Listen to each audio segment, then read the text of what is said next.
O coronel Belmiro trocou o próprio sangue por um punhado de moedas de ouro e o silêncio de uma senzala escura. 20 anos depois, um investidor vindo da Europa desembarca no Vale do Paraíba com dinheiro suficiente para comprar a província inteira e um ódio alimentado por décadas. O que o velho fazendeiro não esperava era que o novo dono da fazenda Santa Cruz carregava no ombro a marca de ferro que ele mesmo mandou imprimir. O passado voltou para cobrar o preço com juros e o cerco está fechando para o homem que achou que o dinheiro apagaria seus crimes. No final, a máscara de prestígio do coronel vai cair diante de todos quando a prova física do seu maior erro for colocada sobre a mesa. Repara bem no cheiro dessa terra. No Vale do Paraíba, o ar costumava ter cheiro de café fresco e de riqueza. Mas na fazenda Santa Cruz, o que pairava era o odor de mofo, de madeira podre e de um medo antigo que nunca foi embora. O coronel Belmiro, um homem que já mandou e desmandou em léguas de chão, hoje caminha pelos corredores da Casa Grande com o passo pesado de quem sabe que o telhado está prestes a desabar. Ele olha para as paredes descascadas e para os móveis de jacarandá cobertos de poeira e tenta manter a pose de senhor. Mas por dentro, o coronel é um homem oco. A fortuna que ele herdou, as terras que ele expandiu no chicote, tudo isso escorreu pelos dedos em mesas de jogo e garrafas de cachaça cara. O problema é que Belmiro achou que poderia enganar o tempo. Ele achou que, se enterrasse um segredo fundo o bastante, a terra acabaria por devorá-lo. Só que a terra não esquece. E o que ele fez 20 anos atrás, naquela noite de tempestade em que o céu parecia querer rachar o mundo ao meio, estava voltando para cobrar a conta. Naquela época, Belmiro estava encurralado. Uma nota promissória de jogo, um valor que ele não tinha como pagar, e a ameaça de ser desonrado diante de toda a elite cafeeira. Ele tinha um filho bastardo, um menino de olhos atentos chamado Bento, fruto de uma traição que ele tentava esconder da esposa e da sociedade. Para o coronel, Bento não era um filho, era uma moeda de troca. Foi aí que o crime aconteceu. Sem um pingo de remorso, Belmiro chamou um mercador de almas, um homem que negociava gente como se fosse gado, e entregou o próprio filho em troca do perdão da dívida. Ele forjou uma certidão de óbito, disse a todos que o menino tinha morrido de uma febre súbita e assistiu da varanda o pequeno Bento ser levado em uma carroça, amarrado e amordaçado para não gritar pelo pai que acabara de vendê-lo. O que ninguém sabia era que aquela criança levava na carne uma marca. Antes de entregá-lo, Belmiro, num surto de crueldade e posse, mandou marcar o ombro do menino com o sinete de ferro da fazenda. "Para eu saber que ainda sou seu dono", ele disse, enquanto o ferro quente sibilava na pele da criança. 20 anos se passaram. O coronel envelheceu, a esposa morreu e a fazenda Santa Cruz se tornou uma carcaça de luxo. Os credores agora batiam a porta todos os dias. O delegado Cavalcante, um homem que não dobra o joelho para coronel decadente, já tinha avisado. Ou a dívida era paga, ou a fazenda iria a leilão. Belmiro estava desesperado, tentando esconder que tinha desviado até a herança que a falecida esposa deixou para a afilhada Isabel. Ele precisava de um milagre. E o milagre apareceu na forma de um navio vindo da Europa. A notícia correu rápido pelas vendas e estradas de terra. Um barão, um homem riquíssimo que fez fortuna com bancos e ferrovias no velho continente, estava interessado em comprar terras no Brasil. O nome dele era Bento de Albuquerque, um nome imponente, carregado de títulos e mistério. Quando a carruagem preta, puxada por 4 cavalos de raça, entrou pelos portões da Santa Cruz, o coronel Belmiro sentiu um arrepio que não sentia há décadas. Ele vestiu sua melhor farda, ajeitou o bigode branco e saiu para a varanda, tentando parecer o homem poderoso que um dia foi. Mas o homem que desceu da carruagem não parecia um estrangeiro qualquer. Bento saiu do veículo com uma elegância fria. Vestia roupas que valiam mais do que a fazenda inteira, mas seus olhos, os olhos eram como 2 pedras de gelo que pareciam atravessar a alma de Belmiro. Bento não pediu licença. Ele caminhou pelo pátio como se conhecesse cada pedra, cada atalho daquela mata que cercava a casa. Ele parou diante do coronel e não estendeu a mão. Apenas fez um leve aceno com a cabeça. Então este é o famoso Coronel Belmiro, disse Bento, com um sotaque impecável, mas com um tom que fez o velho estremecer. Ouvi dizer que o senhor está com pressa para se desfazer deste lugar. Belmiro, tentando esconder o tremor nas mãos, forçou um sorriso amarelado. Negócios, meu caro barão. Apenas negócios. A terra é boa, mas o café já não me dá o prazer de antigamente. O que o coronel não percebeu foi que, lá no fundo da cozinha, uma figura observava tudo. Era Dona Zulmira, a antiga cozinheira. Ela estava ali desde que Belmiro era um rapaz. Ela viu Bento nascer. Ela viu Bento ser vendido. E quando ela olhou para o homem de cartola no pátio, seu coração de velha quase parou. Ela reconheceu o olhar. Era o mesmo olhar daquela criança que chorava pedindo proteção. O clima na fazenda mudou instantaneamente. Bento se instalou na melhor hospedaria da vila, mas passava os dias na Santa Cruz, analisando documentos, livros de contabilidade e caminhando pelas terras. O problema é que o barão sabia demais. Ele questionava buracos nas contas que nem o contador do coronel conseguia explicar. Ele perguntava por que a senzala estava tão silenciosa e por que o registro de terras tinha uma emenda mal feita de 20 anos atrás. Belmiro começou a ficar inquieto. Aquele estrangeiro conhecia detalhes da casa que ninguém deveria saber. Numa tarde, enquanto caminhavam pelo escritório, Bento parou diante de uma pequena estante e pegou um objeto que estava coberto de teia de aranha. Era uma sineta de prata com o brasão da família. Um objeto que Belmiro usava décadas atrás para chamar o filho pequeno para a aula de latim ou para puni-lo. O coronel sentiu o sangue fugir do rosto. Um objeto curioso, não acha, coronel? Perguntou Bento, balançando a sineta. O som límpido e metálico ecoou pelo escritório vazio, fazendo Belmiro saltar de susto. Parece que ela tem muita história para contar. Uma pena que objetos não falem. É apenas uma bugiganga de família, barão. Não tem valor, respondeu Belmiro, tentando tirar a sineta da mão de Bento. Mas Bento não entregou. Ele guardou a sineta na palma da mão e olhou fixamente para o coronel. Às vezes, o que não tem valor para um é o tesouro de outro. Vou ficar com ela como uma lembrança do nosso início de negociação. A partir daquele momento, a sineta de prata se tornou a sombra de Belmiro. Toda vez que Bento queria falar com o coronel, toda vez que ele queria cobrar uma explicação sobre as dívidas ocultas, ele tocava a sineta. O som, que antes era uma ordem de Belmiro, agora era a sua sentença.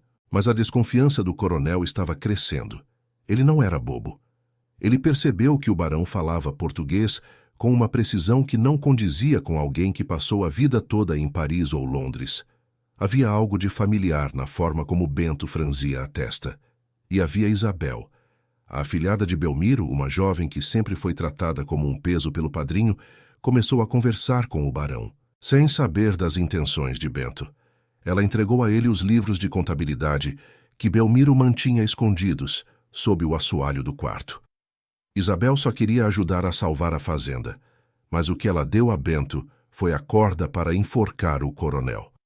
Belmiro percebeu o movimento. Ele viu Isabel saindo do escritório de Bento e sentiu o cheiro de traição no ar. Naquela mesma noite, ele chamou seus 2 capangas mais cruéis, homens que não faziam perguntas, apenas executavam ordens. Aquele estrangeiro não é quem diz ser. Quero que entrem na hospedaria dele. Revirem tudo. Quero os documentos, os papéis e, se for preciso, sumam com ele antes que o sol nasça. O risco era enorme. Se Bento fosse morto ali, o segredo morreria com ele, e Belmiro poderia continuar sua farsa, talvez vendendo a fazenda para outro incauto ou fugindo com o pouco que restava. Mas o que o coronel não sabia era que Bento não estava sozinho. E ele não era mais aquele menino indefeso que foi jogado na caçamba de um mercador. Enquanto os capangas se aproximavam da hospedaria na calada da noite, protegidos pelas sombras das árvores, Bento estava sentado diante de uma pequena lareira, segurando a sineta de prata. Ele sabia que o ataque viria. Ele conhecia a lógica do erro do pai. Belmiro sempre achou que o rastro do crime poderia ser apagado com mais crime. Mas Bento tinha passado 20 anos aprendendo a ler não apenas contratos, mas a alma de homens cruéis. Ele sabia que o coronel tentaria eliminá-lo. O que o velho fazendeiro não imaginava é que dentro da base de madeira daquela mesma sineta que ele desprezava, estava escondido o registro real de nascimento de Bento. O documento que provava que ele era o herdeiro legítimo de metade de tudo aquilo. Um documento que Dona Zulmira tinha conseguido resgatar das cinzas no dia em que Belmiro tentou queimar o passado. A tensão na vila era palpável. O silêncio daquela noite foi quebrado por um grito abafado e o som de luta vindo da hospedaria. Belmiro, em sua varanda, tomava um gole de cachaça esperando o sinal de que seu problema tinha sido resolvido. Mas o que ele ouviu não foi o silêncio da morte. Foi o som da sineta de prata. Alguém a estava tocando lá embaixo, no caminho que levava à casa grande. O som ficava mais alto, mais constante, como um chamado fúnebre. E quando a primeira luz da manhã começou a cortar a neblina do vale, Belmiro viu uma silhueta subindo a ladeira. Não eram seus capangas. Era Bento, caminhando calmamente, com o terno impecável e a sineta na mão. O rosto do barão estava limpo, mas seus olhos brilhavam com uma fúria contida que fez o coronel recuar até bater as costas na porta de entrada. O cerco estava começando a fechar. O primeiro golpe tinha sido dado, e o coronel tinha errado o alvo. Mas o que Bento realmente queria não era apenas a morte de Belmiro. A morte seria rápida demais. Ele queria a humilhação. Ele queria ver o homem que o vendeu como gado perder cada centímetro de sua dignidade diante de todos que o temiam. E o convite que ele faria a seguir seria o início da tortura psicológica que levaria ao leilão final. Bento parou na base da escada, olhou para o pai e sorriu de um jeito que faria qualquer homem valente tremer. "O café está servido, coronel?" perguntou Bento. "Porque hoje nós vamos conversar sobre dívidas que não estão nos livros. Dívidas de sangue." Belmiro tentou falar, mas a voz falhou. Ele olhou para as mãos de Bento e viu que ele carregava uma pasta de couro. Ali dentro estava o destino da fazenda Santa Cruz. Mas o que o coronel ainda não tinha visto, o que ele só descobriria no momento mais doloroso, era que debaixo daquela camisa de seda, no ombro esquerdo do barão, o ferro de marcar gado com as iniciais BC, Belmiro Costa, ainda estava lá, pulsando como se tivesse sido feito ontem. O passado não tinha sido apenas lembrado, ele tinha sido guardado na carne, e a conta, finalmente, tinha chegado para ser paga. O coronel Belmiro achou que o silêncio da noite resolveria seus problemas. Mas o sol nasceu trazendo uma sentença de morte para sua tranquilidade. Quando ele viu o barão Bento de Albuquerque subindo a ladeira da fazenda Santa Cruz, ileso e com a sineta de prata na mão, o velho fazendeiro sentiu o primeiro golpe no peito. Seus 2 melhores capangas, homens que nunca falhavam, tinham simplesmente desaparecido no ar. O que Belmiro não sabia era que Bento não precisou disparar um único tiro. Ele apenas usou o que aprendeu na Europa sobre estratégia e o que aprendeu na senzala sobre sobrevivência. Os capangas foram neutralizados com a rapidez de quem já esperava o bote. A partir daquele momento, o jogo mudou de figura. Belmiro não estava mais lidando com um investidor estrangeiro. Ele estava lidando com um fantasma que conhecia seus pecados. O coronel recuou para dentro da casa grande, o suor frio escorrendo pela nuca, enquanto ouvia o som seco das botas de Bento no assoalho de madeira. Cada passo parecia uma martelada num caixão. O barão entrou na sala de jantar sem ser convidado e sentou-se na cabeceira da mesa, o lugar que sempre pertenceu ao senhor daquelas terras. Repara bem na audácia desse homem. Ele não gritou, não fez escândalo. Bento apenas colocou a pasta de couro sobre a mesa e olhou para Belmiro, que permanecia em pé trêmulo. "O senhor parece não ter dormido bem, coronel. Talvez a consciência esteja pesando mais do que as dívidas." Belmiro tentou balbuciar uma desculpa. Falou sobre salteadores na estrada. Mas Bento o cortou com um gesto frio. O problema é que o barão já tinha começado a segunda fase do seu plano, o sufocamento financeiro. Naquela mesma manhã, o delegado Cavalcante chegou à fazenda. Mas ele não veio para prender Bento pelo que aconteceu na hospedaria. Ele veio trazer uma notificação judicial.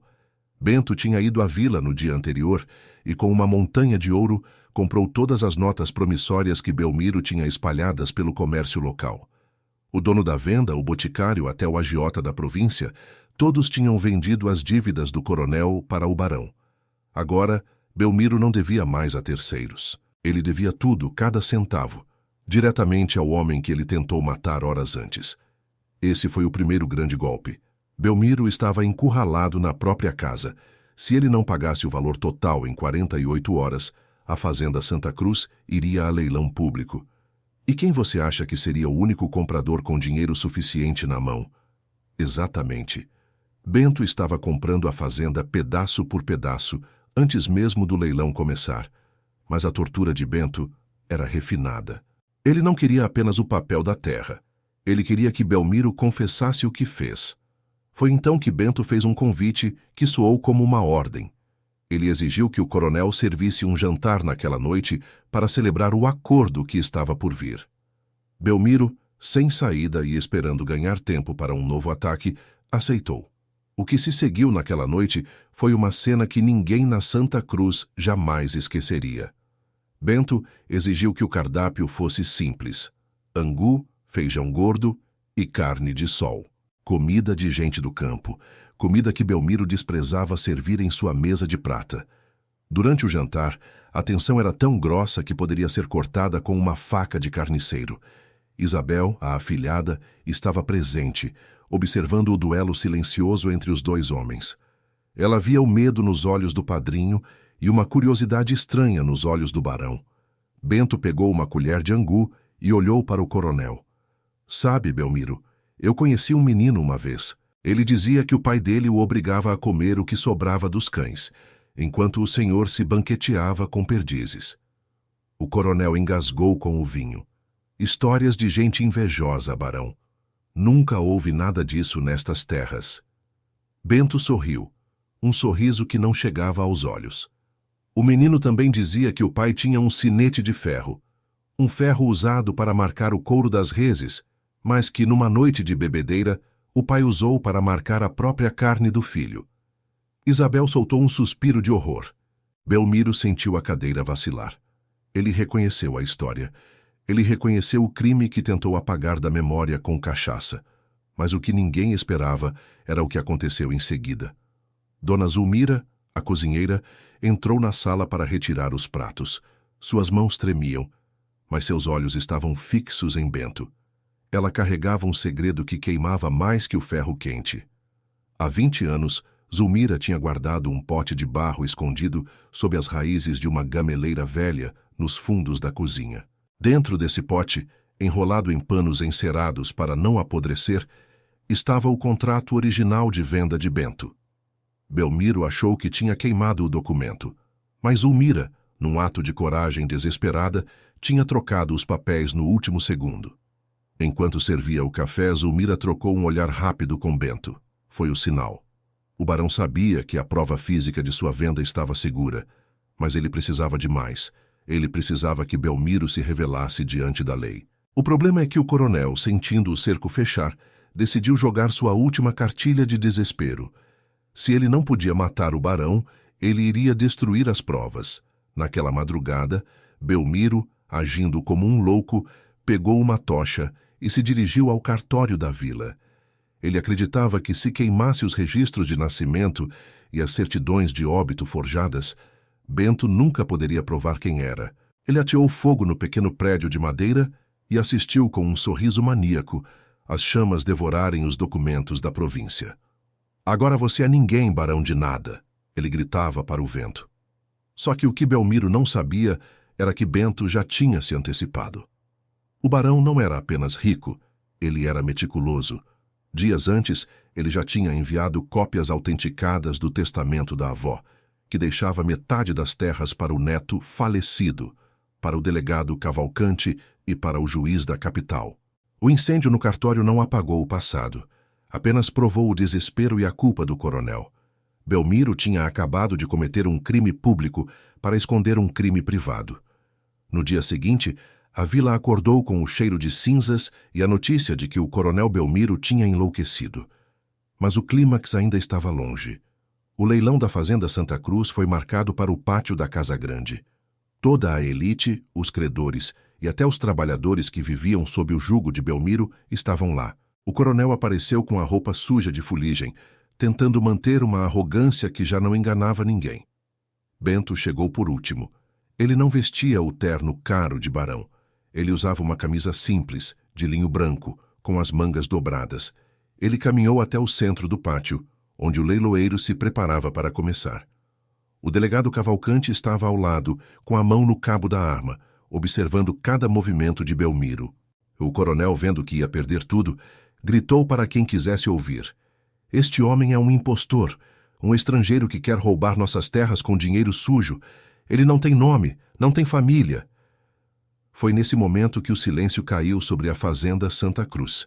Bento olhou para Zulmira, que saiu da sombra da cozinha carregando o pote de barro.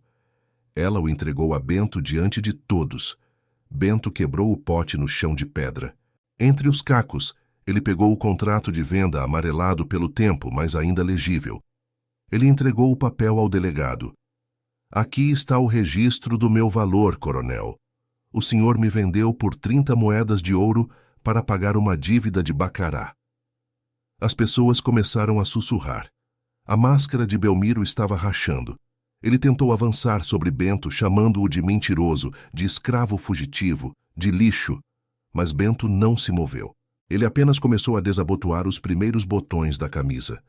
"O senhor disse que eu não tinha marca, coronel? O senhor disse que eu era um ninguém?" Repara na tensão desse momento. O vento parou de soprar. Isabel tapou a boca com as mãos. Belmiro ficou paralisado, como se visse a própria morte diante de si. Bento puxou a camisa, revelando o ombro esquerdo. Ali, em alto relevo, cicatrizada, mas nítida como se tivesse sido feita em brasa viva, estava a marca do sinete da fazenda Santa Cruz. As letras BC brilhavam sob o sol do meio-dia. O grito que saiu da garganta de Belmiro não foi de raiva, foi de um animal encurralado que percebe que a armadilha finalmente disparou. O delegado Cavalcante leu o contrato, olhou para a marca no ombro de Bento e depois para o coronel. "Belmiro Costa, o senhor está preso por fraude, falsificação de documentos e tráfico ilegal. O senhor vendeu um cidadão livre, seu próprio sangue, como se fosse mercadoria." Mas o coronel não ia se entregar sem uma última tentativa de destruição. Ele sabia que tinha perdido a terra, a honra e a liberdade.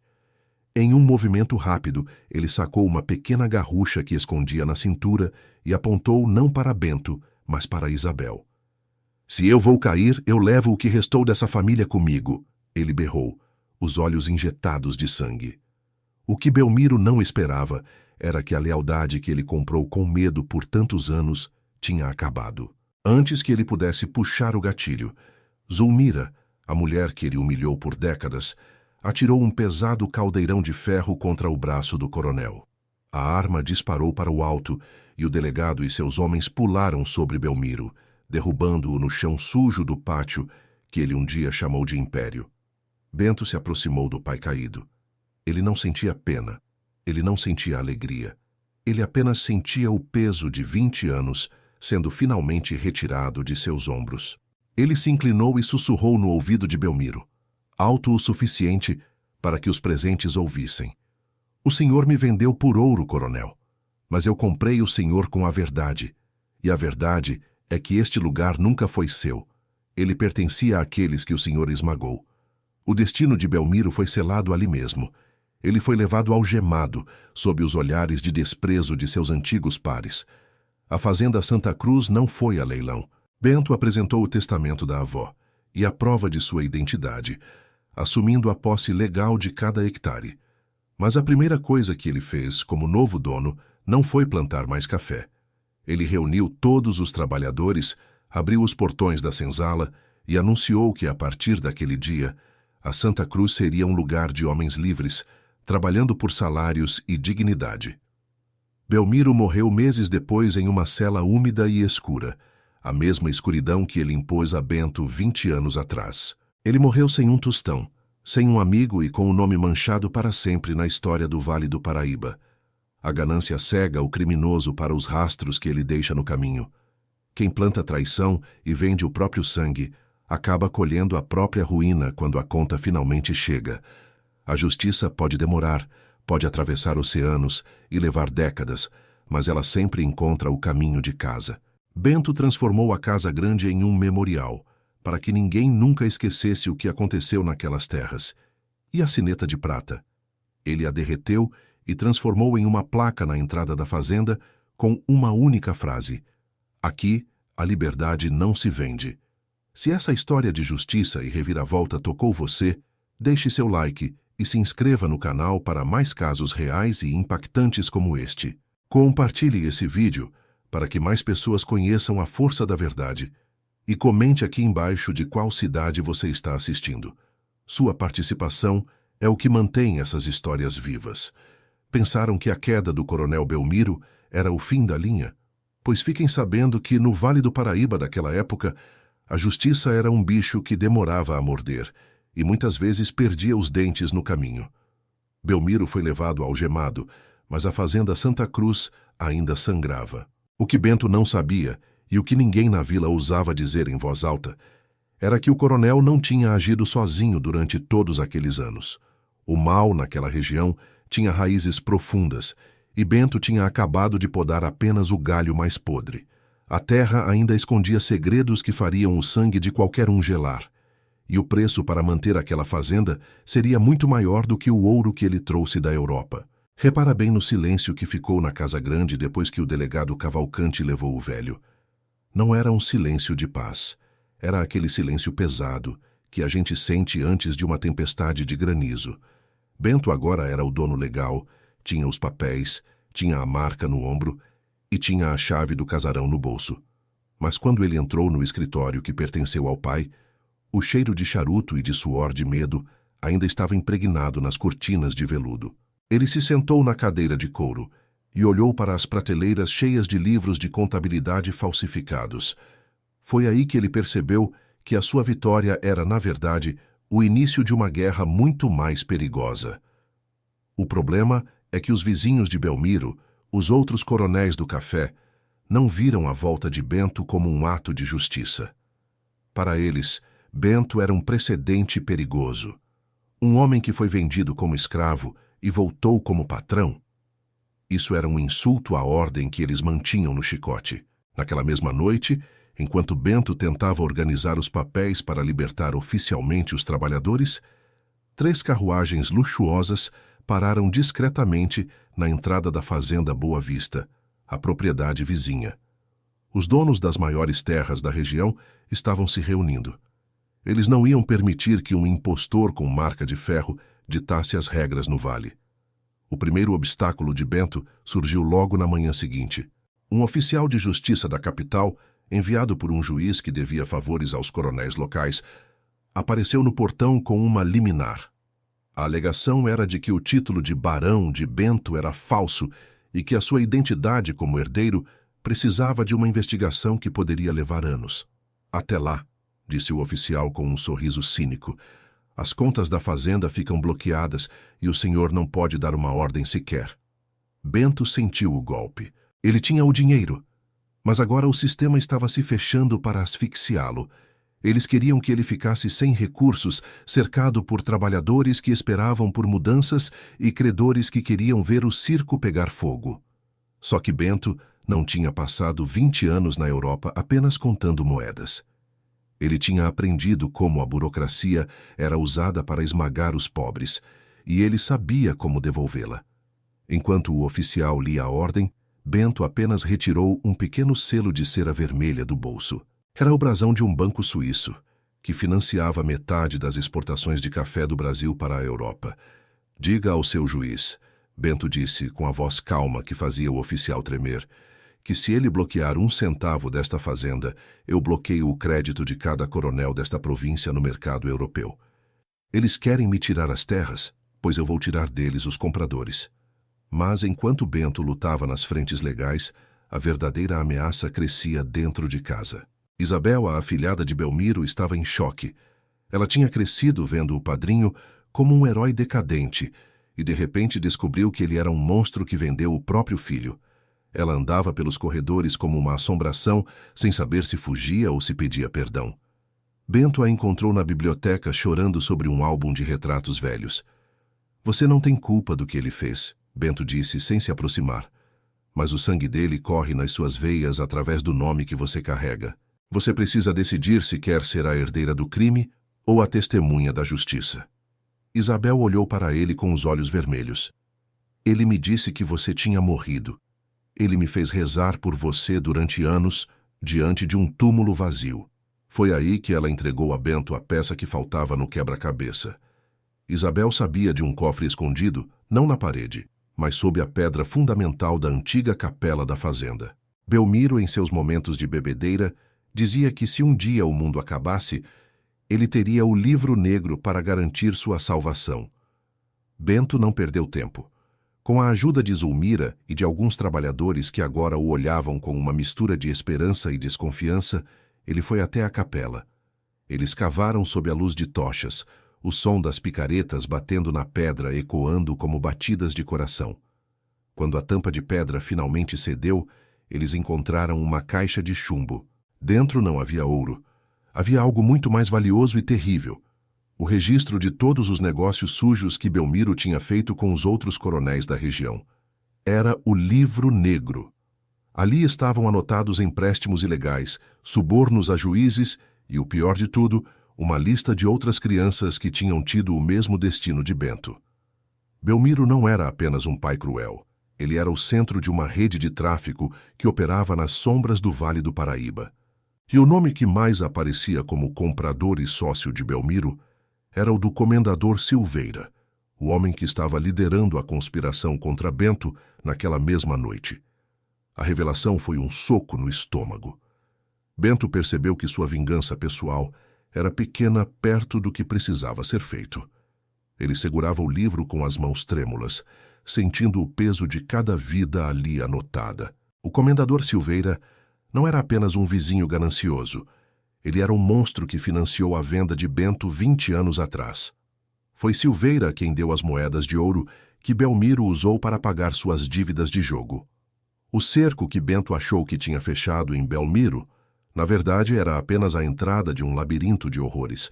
Foi nesse momento que o risco para a vida de Bento escalou. O comendador Silveira, sabendo que Bento poderia encontrar o cofre a qualquer momento, decidiu que não podia mais esperar pela lei. Naquela madrugada, o cheiro de queimado invadiu o quarto de Bento. Ele acordou com o som de cavalos galopando e o brilho laranja nas janelas. Os cafezais da Santa Cruz estavam em chamas. Não era apenas um incêndio acidental, era um ataque coordenado. Homens encapuzados, armados até os dentes, cercavam a casa grande. "Sai daí, barão de mentira!" gritava uma voz vinda do pátio. Era o capataz de Silveira.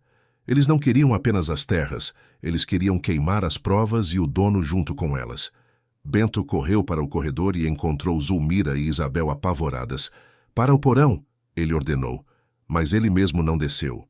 Ele pegou a sineta de prata, aquela que ele tinha guardado como símbolo de sua volta, e subiu até a torre do relógio da fazenda. O som da sineta cortou o barulho do fogo e dos gritos. Bento começou a tocá-la com uma força desesperada. Não era um chamado para o jantar. Era o sinal de alerta que os escravizados e trabalhadores usavam quando havia perigo de vida. Em poucos minutos, o que os capangas de Silveira não esperavam aconteceu. As senzalas e as casas dos colonos se abriram. Centenas de homens e mulheres armados com foices, enxadas e a coragem de quem não tem mais nada a perder, surgiram da escuridão. Eles não estavam defendendo apenas o barão, eles estavam defendendo o homem que tinha a marca no ombro igual a deles. A batalha no pátio da Santa Cruz foi curta e violenta. Os encapuzados, acostumados a bater em quem não podia reagir, fugiram apavorados quando viram a massa humana avançando. Bento desceu da torre, o rosto sujo de fuligem, e viu o capataz de Silveira caído no chão, desarmado. Ele não o matou. Ele apenas colocou o livro negro diante dos olhos do homem. "Diga ao seu patrão que eu tenho os nomes. Diga a ele que cada centavo que ele ganhou vendendo gente vai ser usado para comprar a corda que vai enforcá-lo." A virada tinha acontecido, mas o preço foi alto. Metade da colheita de café estava perdida. A fumaça ainda subia dos campos quando o sol nasceu. Bento caminhava entre os trabalhadores feridos, sentindo uma dor que não vinha do corpo, mas da alma. Ele percebeu que ser o novo dono não significava nada se ele não pudesse proteger aquelas pessoas. O comendador Silveira ainda estava livre, e ele era muito mais perigoso do que Belmiro jamais foi. Silveira tinha influência na corte, tinha conexões no Rio de Janeiro e tinha um exército de advogados. Mas o que Silveira não sabia era que Bento tinha guardado um trunfo final. No fundo da caixa de chumbo, junto com o livro negro, havia uma carta lacrada. Não era de Belmiro. Era da mãe de Bento. Uma carta que nunca tinha sido entregue, escrita em um papel amarelado e manchado de lágrimas. Ao ler as primeiras linhas, Bento sentiu o mundo girar. Sua mãe não era uma simples vítima. Ela sabia quem era o verdadeiro pai de Bento e não era o coronel Belmiro. O segredo que Belmiro guardou por 20 anos, o motivo real de ter vendido o menino e tentado apagar sua existência, não era apenas o jogo ou a traição conjugal. Era algo que poderia derrubar toda a aristocracia do Vale e mudar a linha de sucessão de uma das famílias mais poderosas do Império. Bento era o herdeiro de um segredo que valia mais que todo o café do Brasil. E agora, com o livro negro em uma mão e a carta da mãe na outra, ele estava pronto para o confronto final. O problema é que o comendador Silveira já estava preparando o próximo passo. Ele tinha enviado um mensageiro para o Rio de Janeiro com uma denúncia de traição contra Bento, alegando que ele era um espião europeu tentando desestabilizar a economia do país. A ordem de prisão de Bento já estava sendo assinada. O tempo estava acabando.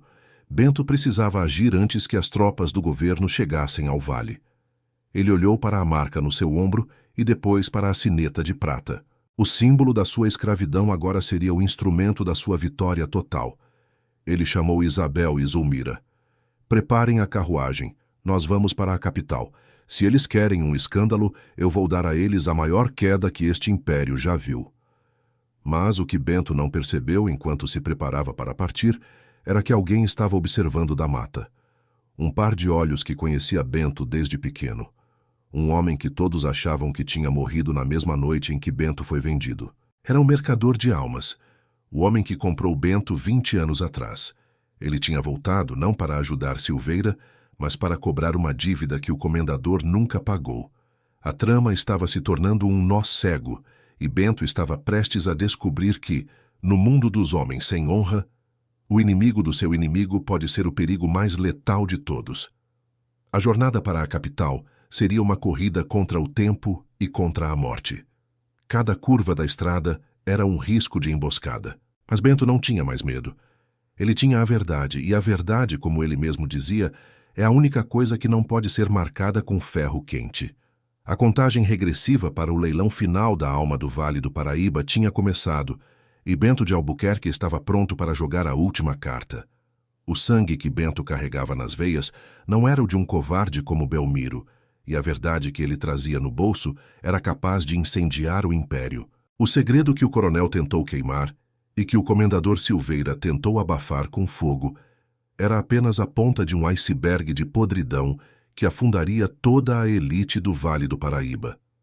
Bento descobriu, através da carta manchada de lágrimas da sua mãe, que ele não era apenas um bastardo vendido. Ele era o único herdeiro legítimo de uma fortuna que Silveira vinha roubando há décadas. O confronto final não seria mais no pátio de uma fazenda decadente, mas no coração da capital, onde as máscaras de seda não seriam suficientes para esconder a marca de ferro no ombro do novo barão. Repara bem no peso dessa carruagem cruzando a serra em direção ao Rio de Janeiro. Dentro dela, Bento segurava o livro negro como se fosse uma arma carregada. Ao seu lado, Zulmira e Isabel representavam o passado e o futuro de uma linhagem marcada pela dor. O problema é que o comendador Silveira não ia deixar que Bento chegasse ao palácio. Na metade do caminho, numa curva fechada onde a neblina engole a estrada, a carruagem foi cercada. Mas não eram soldados da guarda. Eram homens maltrapilhos, com o olhar de quem já viu o inferno. E na frente deles, montado em um cavalo magro e escuro, estava o mercador de almas, Matias. O silêncio na estrada era cortado apenas pelo som dos grilos e pelo estalar da madeira da carruagem. Matias desceu do cavalo e caminhou até a janela. Ele olhou para Bento com um sorriso que revelava dentes podres. 20 anos depois e você ainda tem o mesmo olhar de quando eu te joguei na balsa, menino. Bento não tremeu. Ele abriu a porta e desceu, ficando cara a cara com um homem que o tratou como mercadoria. O que Matias não esperava era que Bento não sacaria uma arma, mas um saco de couro pesado, cheio de moedas de ouro. O comendador Silveira te mandou para me matar, Matias? Bento perguntou, a voz gelada como o sereno da serra. Pois saiba que ele te pagou com moedas falsas.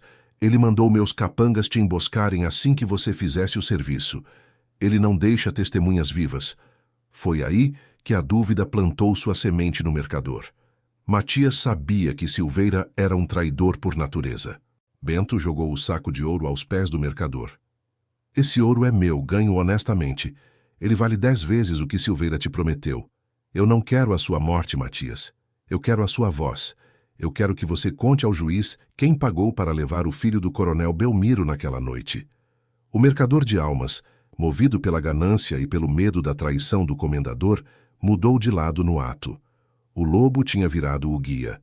A chegada de Bento ao Rio de Janeiro foi um choque para a corte. Enquanto Silveira movia seus pauzinhos nos bastidores para prender o impostor, Bento já tinha conseguido uma audiência com o ministro da Justiça. Ele não entrou pedindo favores. Ele entrou exigindo reparação. No grande salão de mármore, cercado por homens de peruca e fardas douradas, Bento colocou o livro negro sobre a mesa.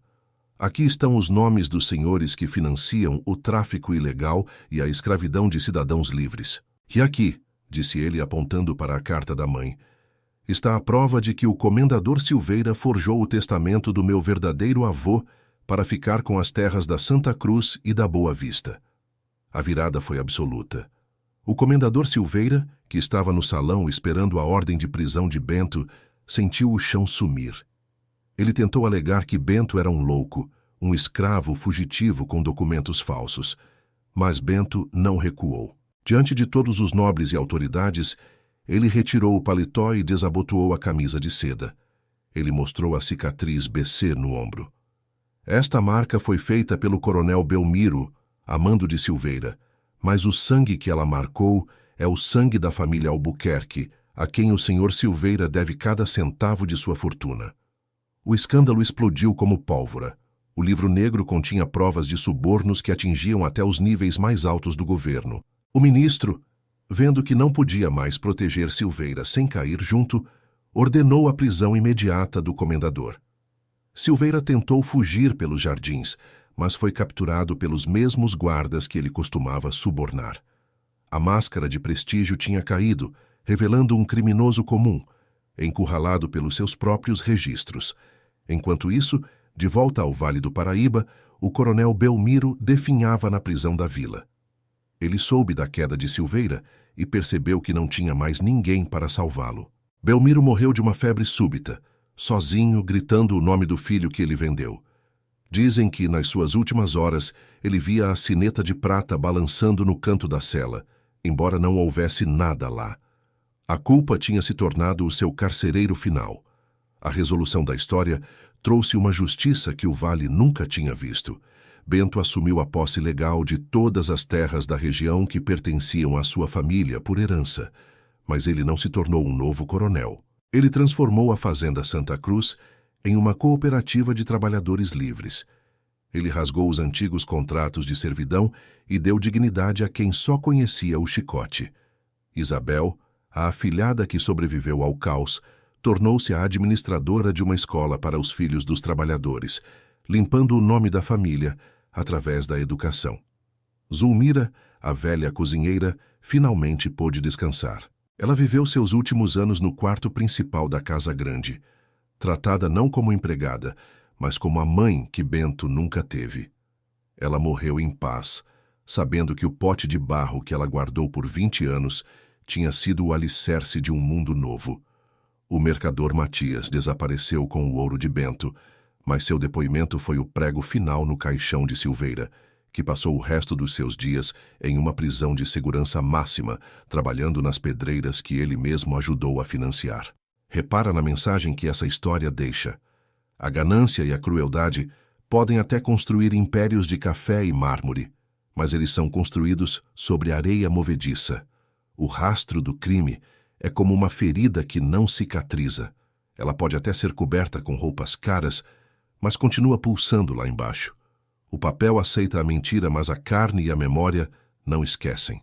No final, Bento não venceu apenas porque era rico ou porque tinha documentos. Ele venceu porque teve a paciência de esperar que a própria maldade dos seus inimigos os devorasse. A Fazenda Santa Cruz hoje é apenas uma ruína coberta pelo mato, mas a história de Bento ainda é contada nas rodas de conversa do vale. Dizem que em noites de lua cheia, se você prestar bem atenção, ainda consegue ouvir o som de uma sineta de prata ecoando entre os cafezais abandonados. É o som da justiça que foi feita, lembrando a todos que o sangue vendido sempre volta para cobrar o preço. A ordem foi restaurada, não pelo medo, mas pela verdade exposta sob o sol.